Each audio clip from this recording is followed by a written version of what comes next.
यहाँ पुंछ के दौरे पे हैं।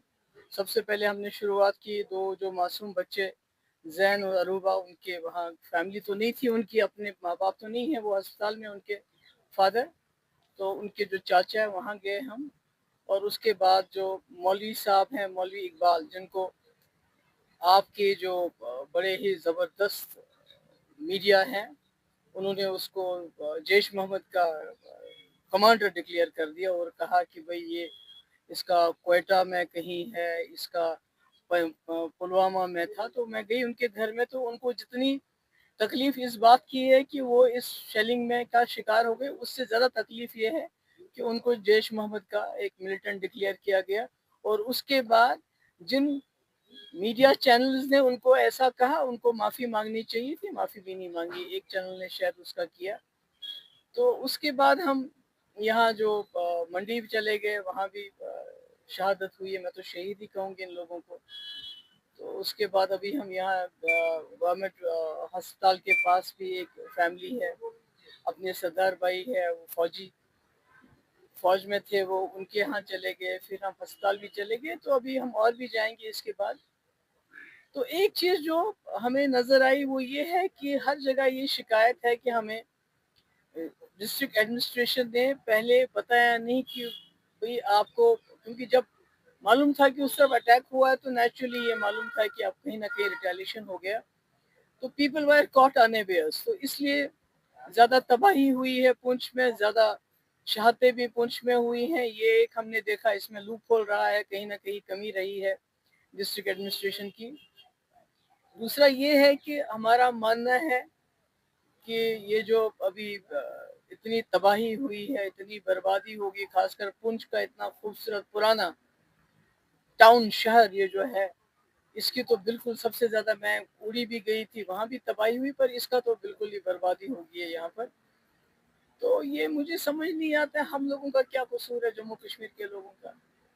और खासकर ये जो दिल्ली में बैठ के एयर कंडीशन ड्राइंग रूम्स में और एयर कंडीशन स्टूडियोज में चिल्लाते रहते हैं, they are being for our blood.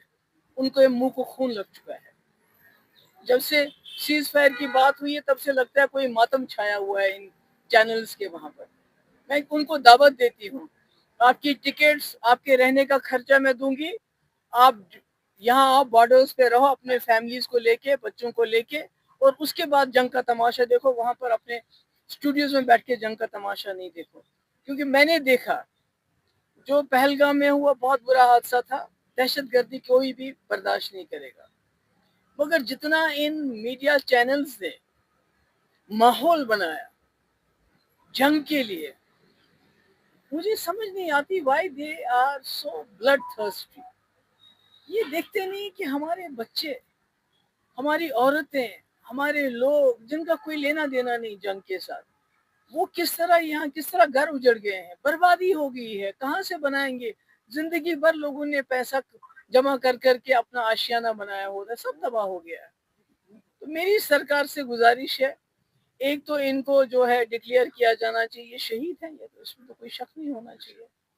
Because निहत्थे लोग थे, मासूम लोग थे, इनका ना जंग से लेना ना देना, ना उन्होंने जंग शुरू की, ना इनकी मर्जी से जंग हुई।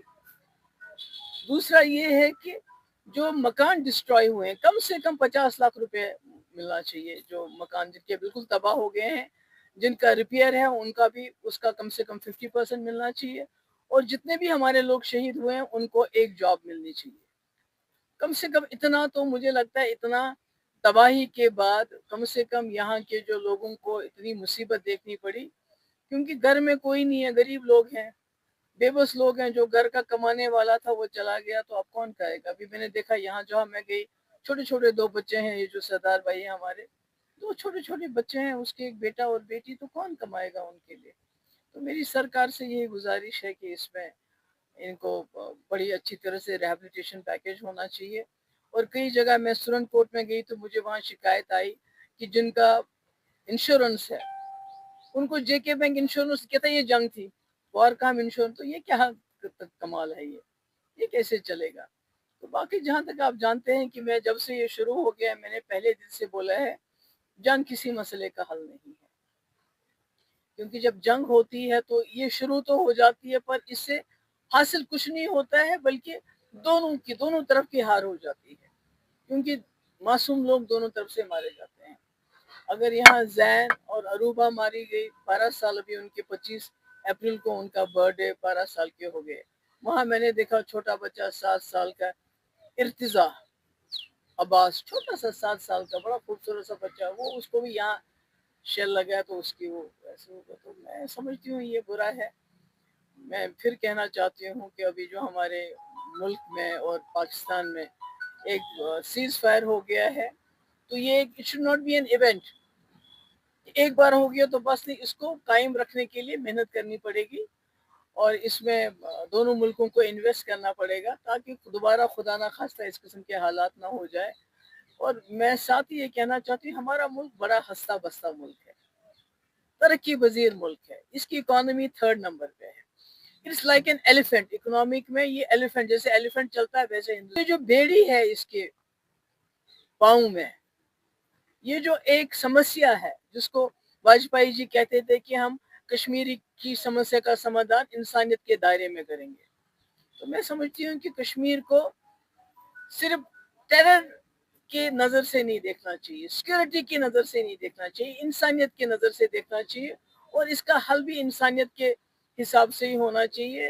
ابھی دیکھیے، آپ نے دیکھا پہلگام میں حادثہ ہو گیا تو کشمیری سب سے پہلے باہر آ گیا، ہڑتال کی، پروٹیسٹ کیا، جو اس سے ہو سکتا ہے، اور جو گھوڑے والوں نے آپ کو پتا ہے کتنا اس میں رول کیا، وہاں کے ٹیکسی والوں نے، وہاں کے عام لوگوں نے جو خون بھی دے دیا، ان کے بس میں یہ بیچاروں کے تھا نہیں، وہ کیا کر سکتے تھے۔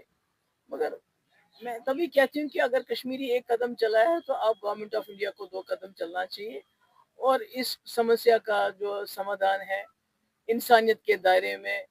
ہمارا ملک تو گاندھی کا ملک، ہمارا تو ملک ڈیموکریٹک ملک ہے، ڈیموکریسی ہے، تو صرف سیکورٹی کے اینگل سے یا ٹیرر اینگل سے جموں کشمیر کو ٹریٹ کرنا میں سمجھتی ہوں وہ صحیح نہیں ہے۔ اور ایک بڑا بھائی بن کے ہمارا ملک اس سارے خطے میں، ویزا پاکستان کی بات نہیں کر رہی ہوں، ابھی دیکھیے بنگلہ دیش ہم سے دور ہو رہا ہے، نیپال ہمارے ساتھ نہیں ہے جیسا ہونا چاہیے تھا، سری لنکا جس طرح ساتھ ہونا چاہیے نہیں، مالدیوز کو دیکھیے۔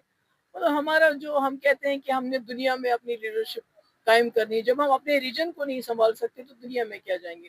میری گزارش یہی ہوگی جو دلی میں ہماری سرکار ہے اور اس کے ساتھ اپوزیشن پارٹیز، خاص کر کانگریس سے بھی میں گزارش کرنا چاہتی ہوں کہ جموں کشمیر میں جواہر لال نہرو کا بڑا رول ہے، اور انہوں نے جموں کشمیر کو ایک بہت بڑی ایک تاج کی طرح سجایا تھا، تو آج وہ تاج چکنا چور ہو رہا ہے۔ تو آپ کو بھی ذمہ داری بنتی ہے کہ اس وقت اگر گورنمنٹ آف انڈیا نے ایک سیز فائر کیا ہے، تو بجائے اس کے کہ اس میں آپ اس کو ہر وقت یہ تانا دو کہ آپ نے سیز فائر کیوں کیا، کیسے کیا، سیز فائر ہو گیا تو کم سے کم ہمارے لوگ اپنے گھروں میں واپس جانے کے لائق ہو گئے ہیں۔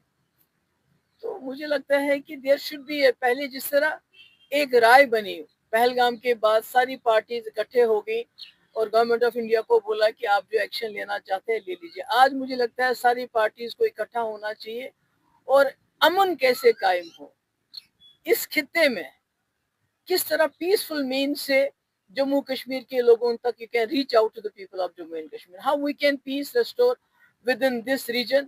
مجھے لگتا ہے اس کے لیے کنسنسس بننا چاہیے۔ جو وار مانگرنگ ہے، یہ جو جنگی جنون ہے، مجھے لگتا ہے اس کو ختم کرنا چاہیے۔ اگر ختم نہیں ہوتا ہے تو وہ آ کے دیکھیں، ان گھروں کو دیکھیں جنہوں نے اپنے بچے کھوئے، جنہوں نے اپنے گھر کے بڑے لوگ کھوئے، ان کو آ کے دیکھنا چاہیے۔ جو قبریں وہیں گھر کے اندر اس کی قبر ہے، ان 2 بچوں کی قبر بنی ہے، ابھی تک ان کے باپ کو یہ بھی معلوم نہیں کہ میرے بچے مر گئے ہیں، ہسپتال میں ہیں وہ۔ تو یہ اتنی بڑی ٹریجڈیز ہیں، تو مجھے لگتا ہے کہ ان ٹریجڈیز کو آگے کے لیے اوائڈ کرنے کے لیے ایسا نہ ہو، مجھے لگتا ہے ہمارے ملک کو ایک پیش رفت کرنی پڑے گی اور امن کا راستہ ڈھونڈنا پڑے گا۔